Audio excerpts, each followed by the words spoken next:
Hello, this is Perrin Lovett for Freedom Prepper News, and FPTV. And this is a special video presentation about what preppers need to know about Venezuela. And yes, there's going to be a very brief history lesson involved, but it's not actually what you need to know about the country of Venezuela in South America. Rather, you need to know what's going on, what's been going on, what's likely to keep going on in Venezuela over the past few years. Because, as I was telling Scott the other day, what's happening down there is a microcosm of every reason Americans and other Westerners want to prepare for doomsday or for anything else. They are literally getting all of this stuff all at once, and it's just going on and on and on and on. And therefore, while we pray for them, for the good people of Venezuela, we also need to take measures to try to prevent this from happening in America or Canada or Great Britain, and at the same time realize that it could happen and prepare accordingly so we can try to survive if it does happen. Over the past, I don't know, year and a half, 2 years, I've been running features and news links to different articles about what's happening in that South American country, and it's just one disaster after another. The last one that I ran, which I think was only last week, whenever I come across them, I at least try to throw up a blurb and a link. Last week it was, I forget the publication, but it was about medical refugees. The hospitals are shutting down. People cannot get medical care in their own country, and therefore they are fleeing across the border to Colombia, trying to find doctors and hospitals. And it's astounding what they're going through. So this video really has two parts, and by my normal style, those parts are going to be kind of discombobulated. One is the actual hands-on, what's happening in 2018, real stuff, and then the second part is a little philosophical, of philosophical nature, we'll call it that.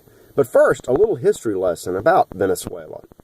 It is one of the 6 Bolivarian nations of Central or South America. Simon Bolivar founded, he is the George Washington of Latin America, and rightly so. Founded Bolivia, which is named in his honor, Colombia, Ecuador, Peru, Venezuela, and the one I'm forgetting. And he was actually born in Venezuela back when it was a Spanish colony, and he, as general, helped winning the real independence in 1821 at the Battle of Carabobo. Look that up. Very interesting stuff. It's also interesting, Bolivar, of course, in addition to being a general, was an aristocrat and a working guy all at the same time. He had great respect for both the American Revolution and the French revolutions, but especially for the American Revolution. He loved the thought and the concept and the place of America. He even paid for his nephew to come to private school, New York or Pennsylvania, and then paid for his education at the University of Virginia, also in the 1820s, 1830s, I think. Maybe getting some of that mixed up. But he saw some differences between America and places like Venezuela. That's the philosophical point that I'm going to get to at the end of this presentation. But anyway, 1821, the first republic, or was it the second republic, Venezuela finally gets off the ground. And it's had, like all countries, like all peoples, a tumultuous history during the 19th and the 20th, and especially now in the 21st centuries.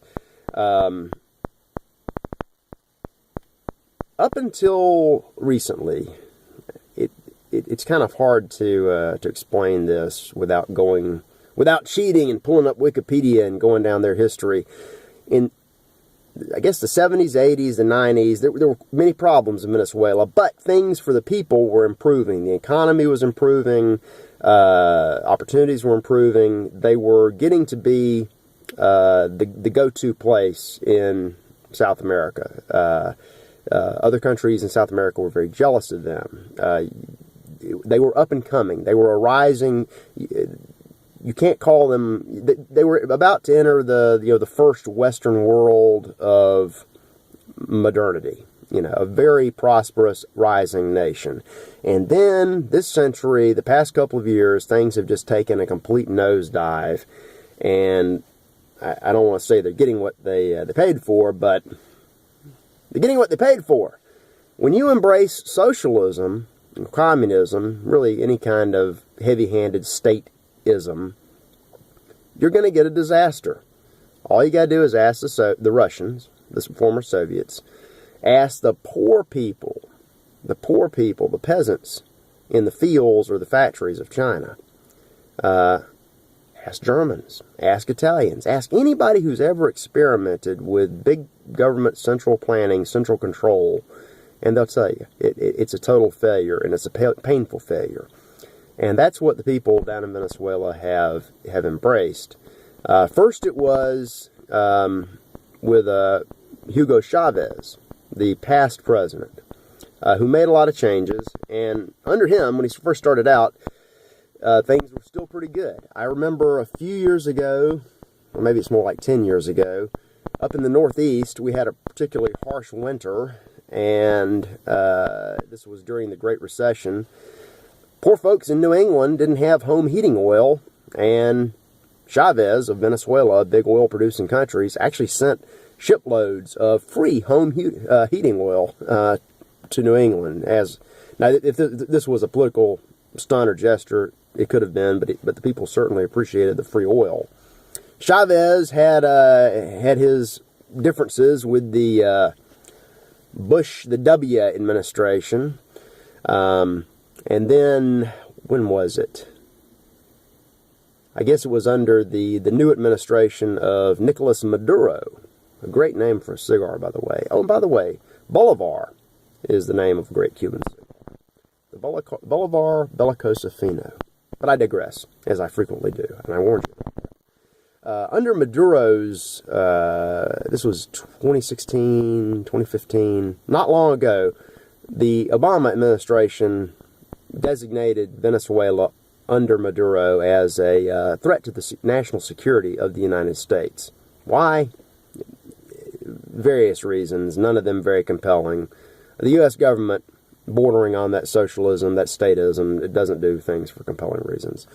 The Trump administration, late last year, kind of got blustery as they do, and maybe in a tweet, Trump said that he was considering military action against Venezuela, which is in keeping with what Obama was saying, but totally unnecessary and kind of ridiculous, and thank God it hasn't metastasized, because the people in Venezuela are suffering enough. Because of all these programs, these failures, which constantly breed more programs and more failures, along with coups, attempted coups, dissident actions, protests, riots. I read, I think it was in the headlines yesterday, that there's a dissident who's been arrested by the Maduro regime under the presidential powers, which are kind of been augmented in the past few years since they've essentially suspended their constitution. You go with statism and you lose all statutory rights and you lose all pretense of the rule of law. Chavez ran Venezuela with an iron fist. Maduro is doing the same thing.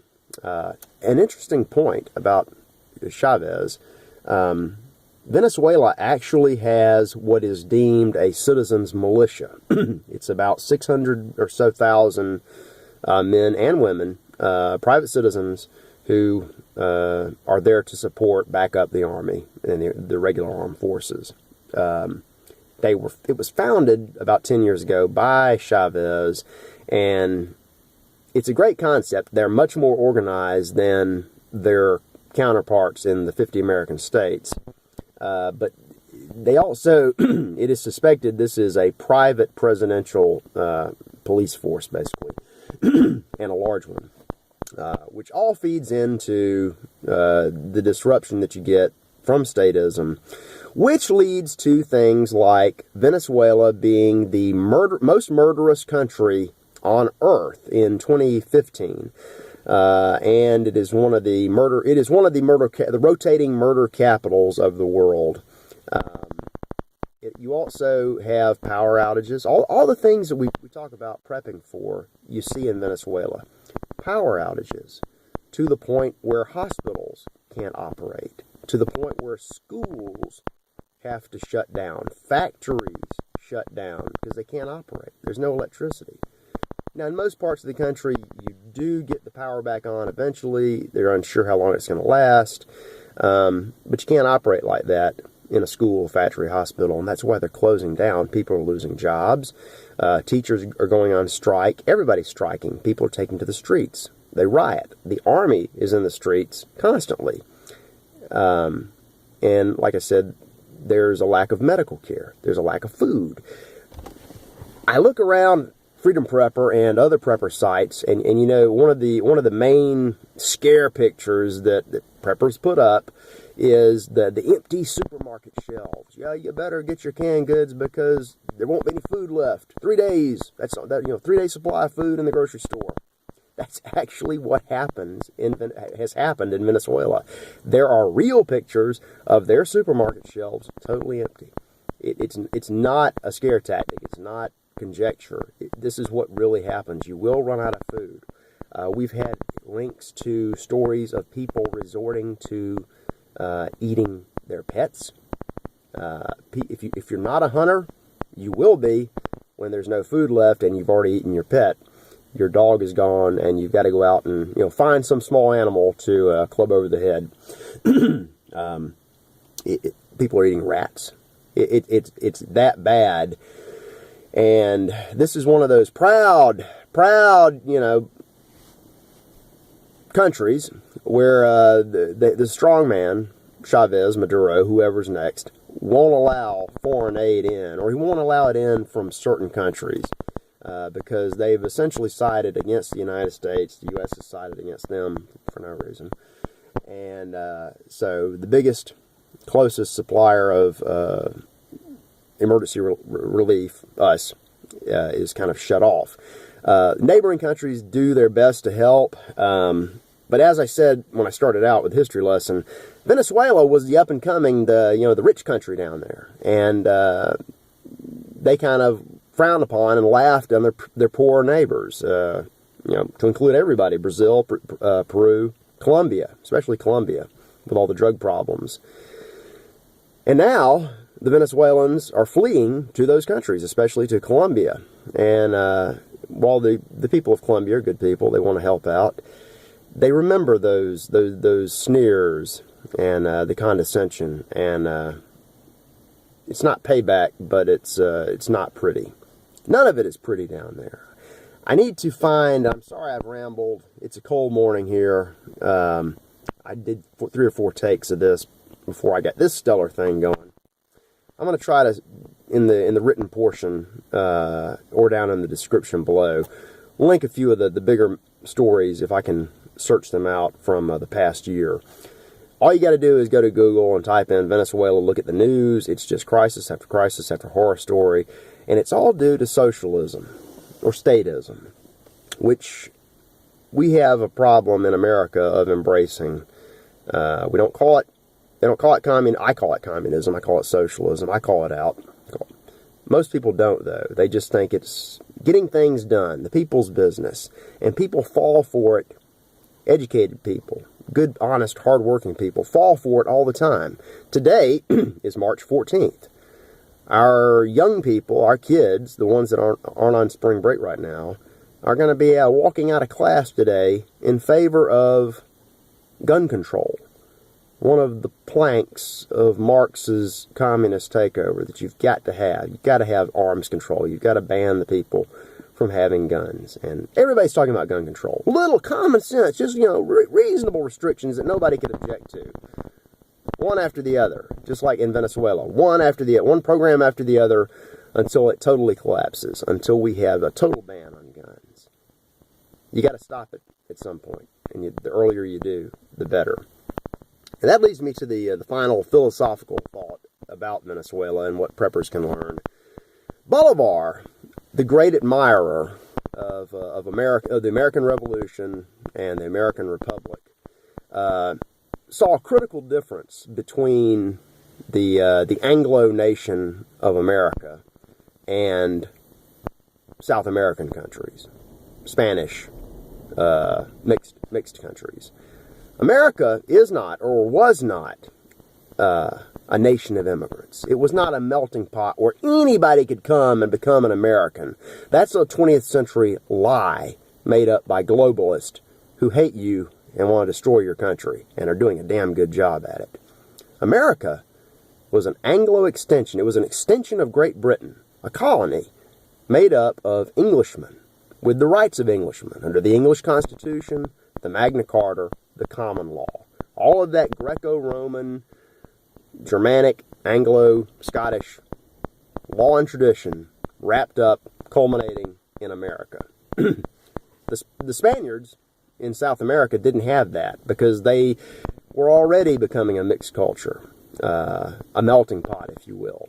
Bolivar saw that, and he knew that while they could have a very similar structure, because they were a very similar people, Europeans, Christians, they were going to need a heavy-handed backup.